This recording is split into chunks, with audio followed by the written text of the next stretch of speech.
Welcome to the Neighborhood Ford Store Steelers Extra Point, presented by BetMGM.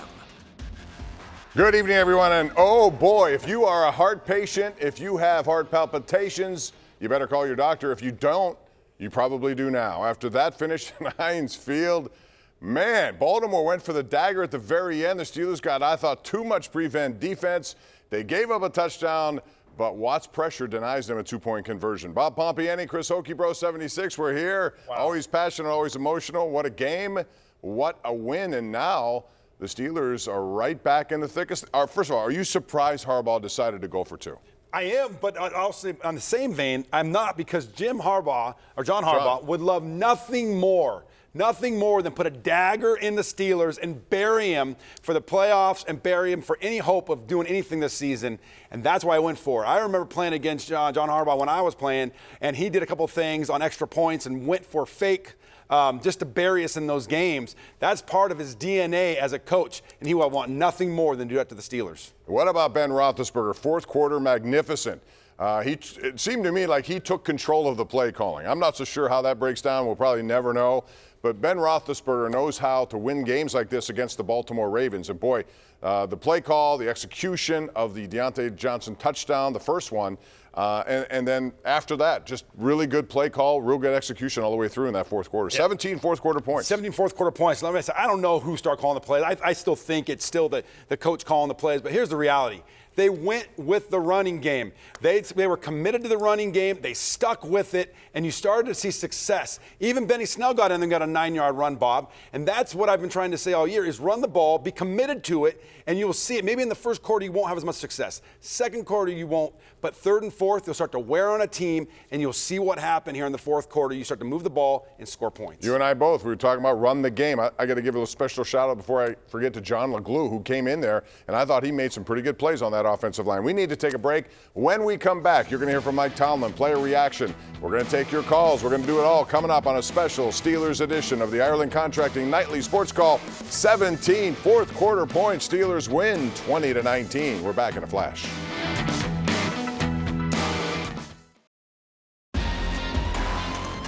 Welcome back to the Neighborhood Ford Store Steelers Extra Point, presented by BetMGM. We're back live in studio following a Steeler surprising win. At one point, it didn't look like they had the offense to score 17 points after three quarters, but they did. Roethlisberger engineered it. 20-19 your final score, and it keeps the Steelers alive in what is a wild and wacky NFL season. Bob Pompeani, Chris Hoke back with you. And you got to talk about defense, too, because we'll start there. Even though they gave up a 99-yard drive, there are a lot of third down conversions. Listen, they sacked Lamar Jackson 5 times, I think it was. 7 times. 7 times. 7 times. Wormley had 3. You had a pick by Minkah Fitzpatrick, which came at a good time. And, you know, Lamar Jackson has been very careless with the football at times, and he was on that play at the end of the first drive where he went into the end zone and he makes that pick. He later got called for a pass interference, which I had my problems with. We're going to talk about officiating a little bit, too, because I thought it was a little inconsistent. But 7 sacks. Well, how about Chris Wormley, a former Baltimore Raven? He's played a lot, Chris, and he's gotten better each and every week. He has gotten better each and every week. And what a way to go on against your former team and have 2.5 sacks. T.J. Watt had 3.5 sacks, and Cam Heyward had 1. But they kept getting after Lamar Jackson. And here's what happened. They would get on the edge sometimes, but they employ something we call the mush rush, where they just kind of push the pocket and squeeze it around Lamar Jackson. He struggled in this game, finding the open guy, getting rid of the ball quickly, couldn't read the defense very well. You have to give a lot of credit to the defense with disguises, with getting him off his momentum and off his rhythm. The Steelers, you have to give a lot of credit to that defense for the win today. You also have to give a lot of credit to the Steelers' offensive line. They've been much maligned pretty much all season long. How many sacks did they give up today? 0. They did not sack Ben Roethlisberger. Plus, the run game, I think you and I both have been preaching, man, forward straight ahead with young guys. Let them try to win physical battles. They did not do that last week. Today, a little steady dose. Chris, tell me about the run carries today. I didn't see the final stats. How many carries? Well, the run carries, they had 25 for No, I'm sorry. Yeah, 25 for 85 yards. Okay. At 3.4. But a commitment to it. Going into the fourth quarter, they were about 2 yards a carry, Bob, and they committed to it in the fourth quarter. And that's what they've got to do with these young fellas, is they've got to commit to the running game so they can build confidence as the game goes on, and they build momentum. And you saw there, Dan Moore Jr., they showed the replay. He was able to climb up on Patrick Queen and drive him and knock him back another 5-6 yards when they went for that 9-yard run. And that's what they've got to do. I kept thinking, ride the bus. Right? I kept thinking about Jerome, what we would do in the fourth quarter when we had Jerome. And Najee Harris is a big-time physical runner. He will wear on defenses, and this is what the Steelers have to do in the blueprint for future games and winning. I was shocked that Chris Boswell missed a point after. At that point, I said, of all the things, this guy just kicked another field goal. He's 7 for 7. From 50 yards out, and that one looked like a duck hook that we might have hit on a golf It wasn't even close. Oh, I mean, it was a bad hit. Hard to explain that. Yeah, I mean, and Boswell usually has ice in his veins, right? And the guy just makes kicks routinely in pressure moments. And in this moment, the pressure may have got to him. All right, let's talk a little bit about, early in the game, the Steelers did have a problem making tackles on third down specifically. Long plays that they were just not making plays. Seems like the Ravens were content settling for not much on first and second down. They set up third down. They've kind of done it all season long, and they convert, which is a strange way to exist, but that's what they did. The Steelers missed some tackles. They allowed that 99-yard drive. And so I went to halftime thinking they're making plays. They got sacks. They got an interception, but you can't allow a 99-yard drive. Yeah. But when you do that and the offense does nothing, that stands out, and it did stand out. Absolutely. On that 99-yard drive, they converted 3 third and longs on that drive. Also, there was a play where they got 8 yards. It was 3rd and 7, and then T.J. Watt got the taunting penalty or the unnecessary roughness, whatever they called on that. It was a 15-yard first down, which moved the chains again, and you can't have those. They had 2 penalties like that in this game. The defense, we're giving them a lot of praise, but there's always room for improvement, right? On that drive, there were bad angles to the ball, and this is what Lamar Jackson does to defenses, Bob. He moves around, he scrambles around, and he breaks you down on the back end of your defense because it's hard to cover that long, and guys break open, and he's able to hit them. And all of those third and long conversions were when he was able to get out of the pocket and extend the play, and the defenders had a hard time sticking with him for 6, 7, 8, 9 seconds.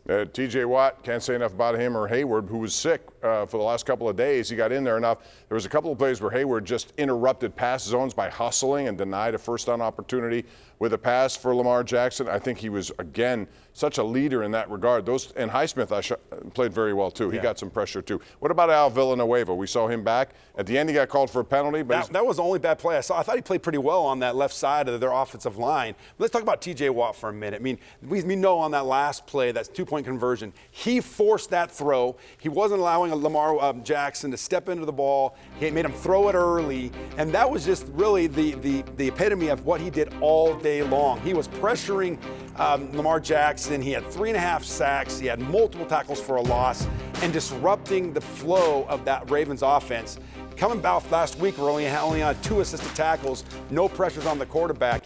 You've got to give a lot of credit for the bounce-back game. I think a lot has to do with him resting all week and be able to heal his hip and his knee. And I got to give another shout-out, if you're going to do it, to Deontay Johnson, only because he dropped a pass right in his hands. We hadn't seen many drops from him at all after he's cleaned that part of his game up, dropped it. I thought that'd be a killer play against them, but he came back with 2 touchdowns, the one to win the game at the end. So that's a big momentum thing for him, because at that time you could tell his head was down and he looked like he was a little down on himself. Yeah. He got dinged up a little bit later, but he kept battling and he got first down yards. He made a good effort today. Well, at the time, Bob, that seemed like a huge miss because it was a 35-yard pass right on the money by Ben, and they struggled to move the ball the whole first half. Really didn't even have the ball to say much in the first half, and Ben put it right on the money, and he dropped that pass. And he's done so well this year in not dropping balls, but he rebounded in the second half. Ben went right back to him, and he caught ball after ball and caught that game-winning touchdown that put him ahead for good. I know you said that Harbaugh was going for a dagger, which I understand. 2-point conversion. Listen, he's aggressive, has a guy who can run the ball, does a lot of stuff there. But would you say he'd do that against other teams? Or I don't think so. You'd do it just? I think there's nothing better than sticking it to the Pittsburgh Steelers for a Baltimore Raven. They've done it before, not to that degree, but I've seen them do little things like that on extra points, going for 2, faking it, and just to stick it to us. And on this one, he thought, if I can go up and win this game and go for 2 and stick it to the Steelers and bury them for the rest of the season, he would go home and he would sleep so great tonight, and he'd be laughing for the rest of the season. Well, this turned out to be a good day for the Steelers when it didn't look like it would at first. The Cincinnati Bengals at home to L.A., the Chargers, a team which, did what it did to the Steelers, but yet they struggled in Denver. They went into Cincinnati and they beat them pretty handily. So they dropped now to 7-5. Even though the Steelers trail them in tiebreakers, they're still, right on their heels. And then Baltimore with the loss goes to 8-4. This AFC North can be ugly at times, but it's also very competitive at times. And so the Browns found themselves in last place now, but they're still very much alive in this situation. I want to ask you also before we get to Mike Tomlin and his press conference about the officiating, because there are a couple of calls in this one that I don't understand. They cleaned up that pass interference rule so that the ground does not cause a fumble. As pass long as you have, you mean no, I'm talking about the pass. Ray McLeod. Yeah. He had possession of the ball. Yeah, the ground's there. The ball's ultimately going to touch the ground. You can't help it. But it never lost possession, yet they called that an Harbaugh challenge. I thought it was a bad challenge, and he won the challenge. Well, I saw you tweet that as well. But when you look at it, what Gene Steratore said, that ball comes in, and if the tip of the ball hits the ground and he does not keep it secure. But he had it secure. The ball went from here to his hip. Bob, it never left his arms. Bob, that's not even – you can't even argue that. Yes, you can. No way. The ball went from here to his hip. Okay. That is called moving the ball because what they want to see is if you hold the ball, you got to secure the tip of the ball hits the ground and it does not move. Did it ever get out of the cradle of his arms? 100%. It went here down to his hip. Okay. We agree to disagree, ladies and gentlemen. We do that a lot on this program. So the Steelers now face an interesting test as we wait for Mike Tomlin. They have to go to Minnesota on Thursday. Minnesota lost. They became a victim to the Detroit Lions, their first win of this season. And they did it on the final play of the game, a Jared Goff touchdown pass. So Minnesota's got to be in a terrible state of mind right now. But they're desperate also, just like the Steelers need to keep winning. What do you expect Thursday as we look quickly ahead? Well, I look at a rebound game for the Minnesota Vikings, but if you know the history of the Steelers and Ravens, the week after they play each other, it's not very good. The Steelers struggle in games after they play in the Ravens. The Ravens struggle in games after they play the Steelers because it's such a physical, emotional game. So turning this thing around, I mean, you saw how they took it to the Ravens in the fourth quarter. Their bodies are going to be sore. It's usually Wednesday or Thursday, Bob, when they start to feel normal. Now they got to suit it up and play again. It's going to be a tough turnaround. All right, Mike Tomlin addressing the media right now. Let's go there live. It's put up and shut up time for us. That's just the state that we're in, and we've talked about it all week. I appreciate the efforts in terms of putting up, but we got a short week. We got to go to Minnesota. I'm appreciative of the efforts. Man, it was much needed. I'm appreciative of the atmosphere that Steeler Nation provided and working in the comforts of Heinz Field. I'm appreciative of the Ravens, man. It takes two to tango. They bring the best out in us. Those games are always like that. I don't think anybody that's looked at them over the last 15 years or so are surprised by what transpired in terms of, how the game was played. And so we're appreciative of the efforts and the things that produce victory. We realize we got a short week, man, and so we're going to get to work. P.J. Finney hurt his back. He's being evaluated. I'm sure we'll have some other things, but that's all that I have to report at this time. Like you say, the Ravens bring out the best in you. Is that competitiveness, ability to execute in critical situations? Just the competitiveness, whether we like it or not, I'm talking about us and the Ravens, man, we're tied together. It's been some significant games. It's about the men that have played in these games, the standard that they hold the current players to. Guys like Ray Lewis and Ed Reed and others, guys on this side like Alan Faneca, Troy Polamalu, man, those gold jacket types that I had an opportunity to watch for 15 years that really kind of set a standard in the series that we all have to play to and uphold, and we're appreciative of that. Hopefully we made those Steeler alumni proud with our efforts tonight. Did you see more, Mike, of what you had hoped to see last week in Cincinnati, meaning the physical play, everything? I mean, anybody got a tough question? What did you do this week to kind of bring that physicality back? Was it a point of emphasis? Like I said, during the course of the week, it was more ceremonial than anything. It's not, one day's work is not going to change the trajectory, but the point needed to be made because we didn't uphold a standard a week ago, and so, that's what it was about for us. No, it did not. They aggressively play analytics. And so, from that standpoint, they're predictable. There was speculation about Ben this week, the way he just blocks everything out. I mean, I assume you weren't surprised by what he did in this game. No, not at all, man. his relationship with that organization and the men. You know, Ben and Suggs, for example. You know, I told the team during the week, man, I had a ringside seat as a young coach watching Brett Favre and Warren Sapp, you know, and Ben and Suggs' relationship over the years kind of reminded me of that. And so it's just a lot of depth to this matchup, and I'm appreciative of it. Hopefully our guys are, and they understand that when we play them. How about the way Deontay bounced back after dropping a touchdown pass for you? Deontay has been unbelievable all year in terms of his approach to business, and that's why he's playing well. And so I don't think any of us are surprised. I think we're just surprised by the drop, probably more than anything, because of what we see him do day to day. He's the first to the field. He's the last off the field just about any day we work.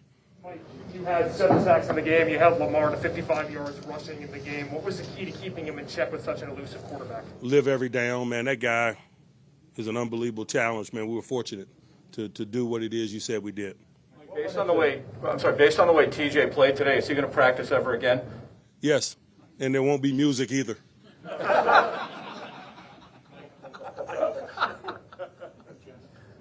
Mike, when you look at the way I totally forgot I was going to ask that. Mike, was that an example of why you do 7 shots so much, offensively and defensively? Just those moments, it gets thick. We don't need to be discovering ourselves and figuring out what we need to run at those moments. And so we pay respect to those moments with how we practice. And so, you know, when we make calls, everybody can anticipate the call and they can communicate and do the things that you need them to do when that air gets thick. And so the only way to do that is you repeat, you rep, and that's the investment that we have in that area of the field for those moments. I did want to ask about Benny Snell. Coming into the game late, obviously hasn't had a lot of action and was pretty effective. What went into your thinking getting him involved there? Man, we just wanted to stay committed to the run, although they were doing a good job of stopping it. And so, you know, we wanted to keep 22 fresh, and so we needed to supplement him, and we did, and he got good assistance from Benny. We're appreciative of those efforts. Mike, anything that happened last week or out there? All right, Mike Tomlin's press conference. We're going to have TJ Watt coming up next. We'll take a short break. You're watching this Extra Point program right here on Pittsburgh CW, following a come-from-behind win and a dramatic one and a much-needed one, 20-19. We continue live right after this on Pittsburgh CW.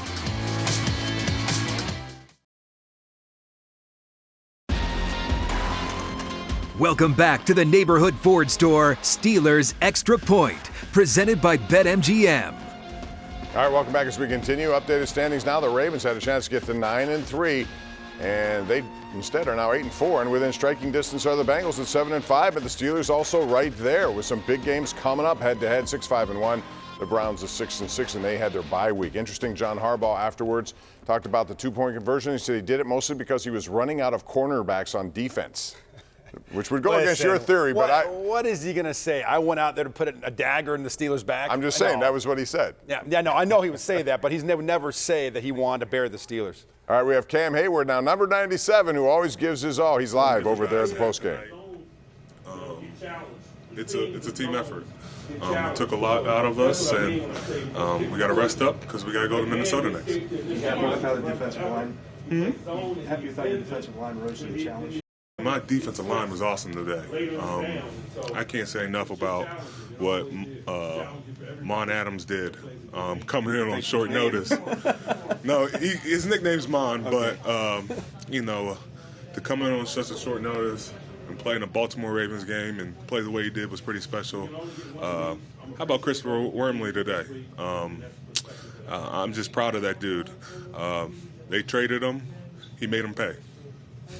Cam, how much did the defense need a performance like this, especially in light of last week when you guys sounded frustrated after the way that one played out? Yeah, ebbs and flows of a season.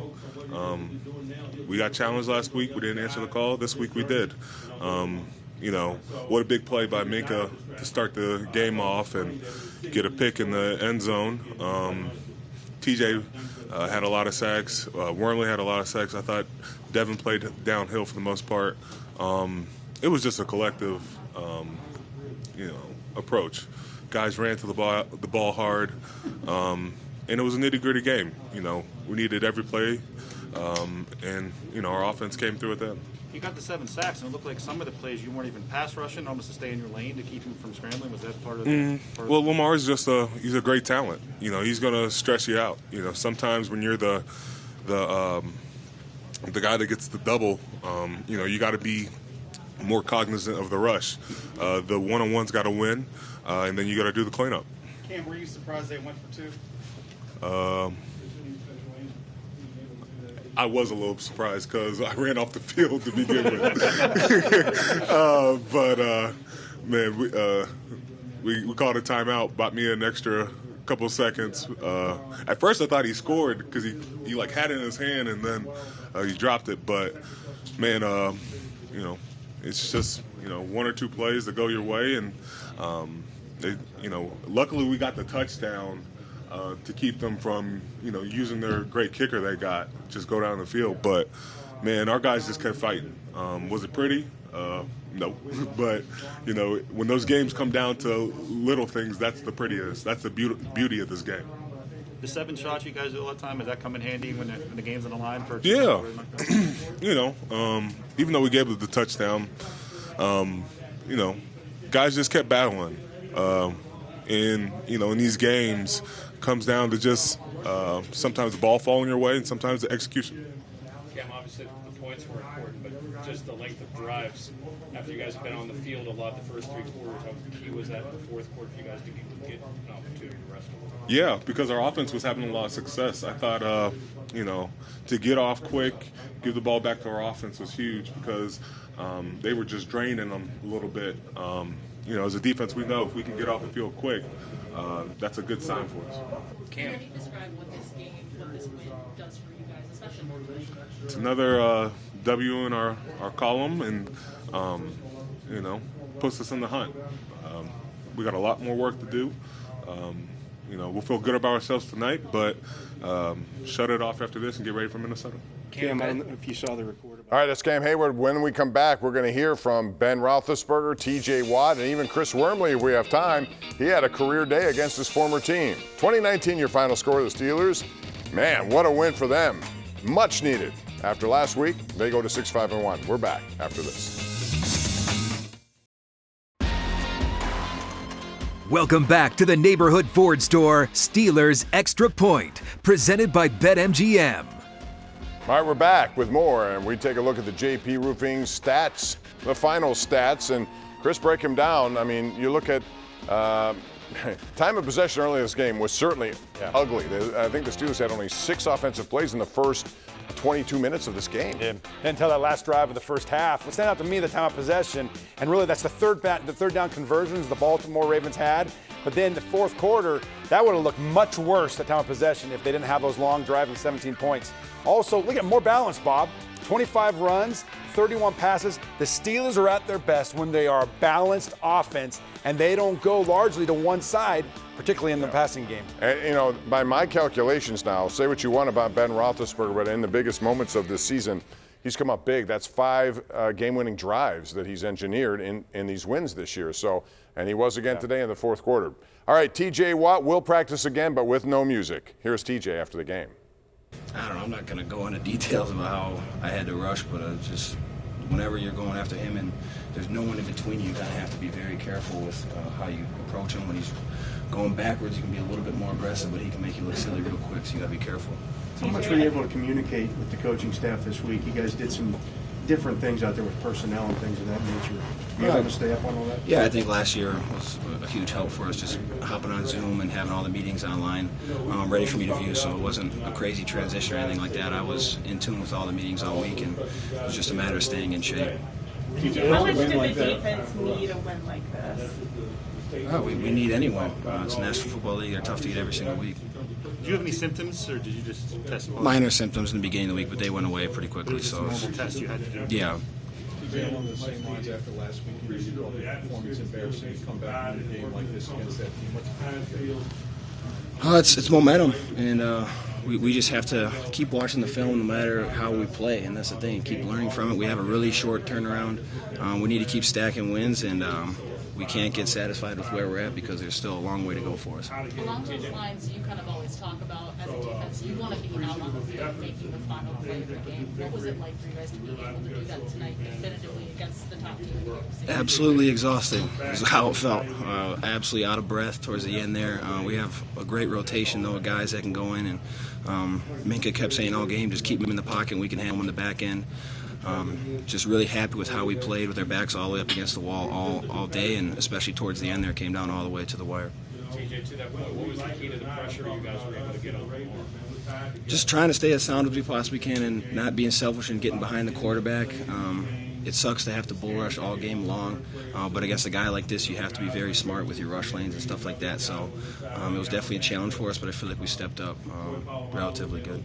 Speaking of guys who stepped up, Chris Wormley had a big game. What was he doing that was so effective? He was winning his one-on-one matchups. They were putting 2 on him. He was winning. Very happy with Worm. Very happy for Worm. A guy that works really hard, and he doesn't get enough credit for how well he plays. TJ, what were you able to do cardio-wise when you were off? Where did you work out? What did you do? I had a stationary bike at my house and then put the cleats on and ran around. I got like a half an acre lot at my house, so I was running around trees and that's corny stuff, but I had to do what I had to do. Did it actually help the hip and knee issue? I mean, you were dealing with that last week. Absolutely. All right, there you see Ben Roethlisberger is about to speak now, so let's go over there and hear what he has to say after this inspiring fourth quarter. Ben, obviously there's big wins. How important was that, and especially the response after the way you guys played last week?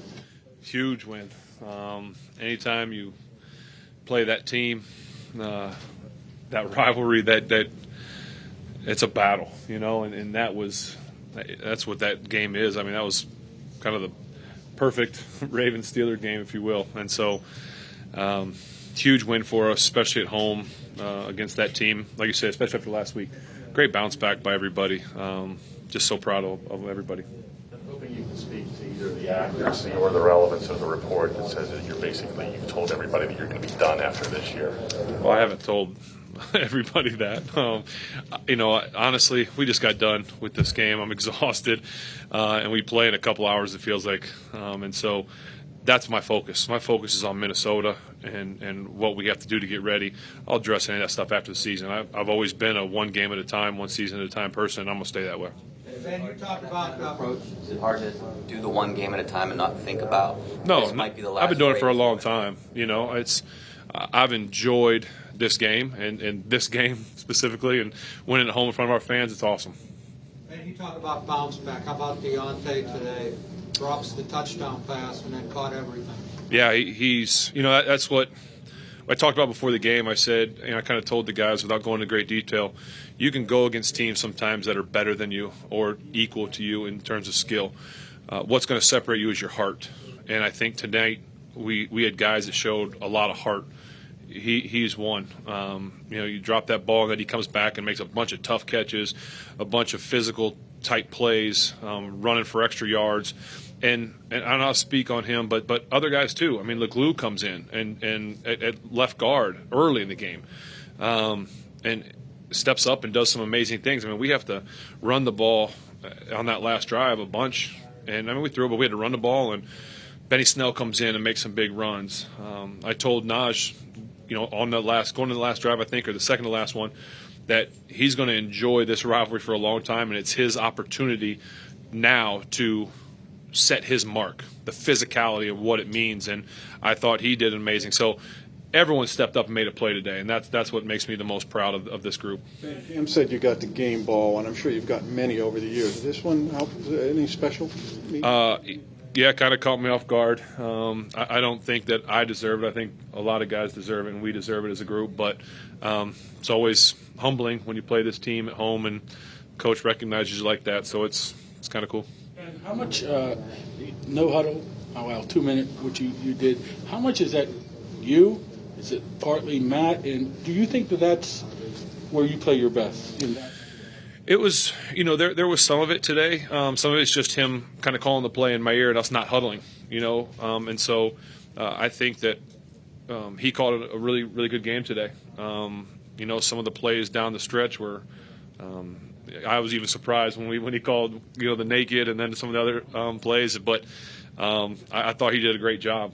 And so I'm just, happy with the victory. I'm sure he is too. Do you feel quarterback draw, did he? Do you feel? Ben Roethlisberger, one of the questions right off the bat you knew he'd get coming out of a report from Adam Schefter that he's telling people that he's going to be done after this year. And he had the answer I thought that you would get, which is, I wait till the end of the year, and he hasn't said that. So he still looked like he had a lot out there today in the fourth quarter, especially when they needed it the most. We have to take a break. We're going to come back with more postgame and eventually more calls from you. What do you think about this situation right now in the AFC North? It's all coming up as we continue live right here on Pittsburgh CW.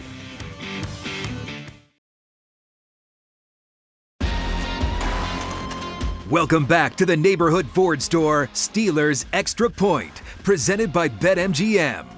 Well, Pompeani, Chris Hoke back with you as we get to this AFC playoff picture. Chris, real quick, I want to mention that John Harbaugh did say that Marlon Humphrey could be out for a long time. He's one of their best players on defense, and he suffered an injury. So, you look at this, it is a mosh pit. This is exactly what the NFL wants. This is Rosilian paradise, known as paradis, right? Yeah, everyone's the same. Yeah, and it's truly going to come down to the last couple weeks of the season, which is great for ratings, great for the NFL. And the Steelers are right there in the thick of things. Here's the problem, though, Bob. The Steelers have lost some key games, right? Some key AFC games. They've got to keep winning because if they have any hiccups, they have no more margin for error. I said this, and I'll say it again. I thought the Steelers had to run the table to be safe.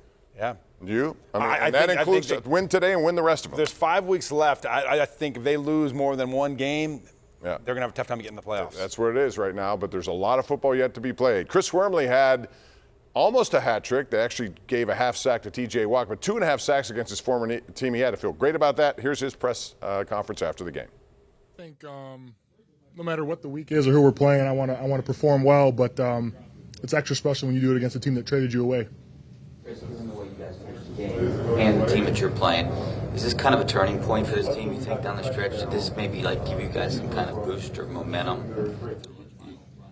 Yeah. I think anytime you're playing a division opponent and the way these last couple weeks have gone, this is definitely a boost for us. We have a game in 4 days, so it's a quick turnaround, but I think at the end of the day, we needed this win, and we got it, and we fought hard as hell for it, and I'm proud of the guys for it. For a guy like Lamar Jackson all week, but it's different playing him. What was the key to limiting him in the way you did, keeping him in the pocket for the most? Yeah, just our rush lanes were the biggest thing, keeping an edge with TJ and Alex, and then Cam and I and the other guys pushing the pocket, and for the most part we did that. Obviously, Lamar is Lamar, and he's going to do what he does, and I think for the most part we contained him, especially when we know that their rushing attack is their biggest weapon. Chris, Mike just said that he talked to you about, you get traded within the division. That tells you what the team thinks about you. Did you take that personally? Do you carry that with you in games like this? Absolutely. Like we just talked about with Jerry, it was extra motivation, extra important for us to get this win, but also on a personal level to perform well, to kind of show them what they gave away. And I'm excited about it. Chris, were you surprised they went for 2, and what was the defensive plan? Yeah, talking for 2. I'm going to get Chris's take on this. We're going to dissect that 2-point conversion, why it really happened. We'll get into that. We got to take a break, come back. We have one more segment, and then your phone calls coming up at 412-575-2600. Don't go away. We're here until 9 o'clock, and then back at 10:30, right here on Pittsburgh CW.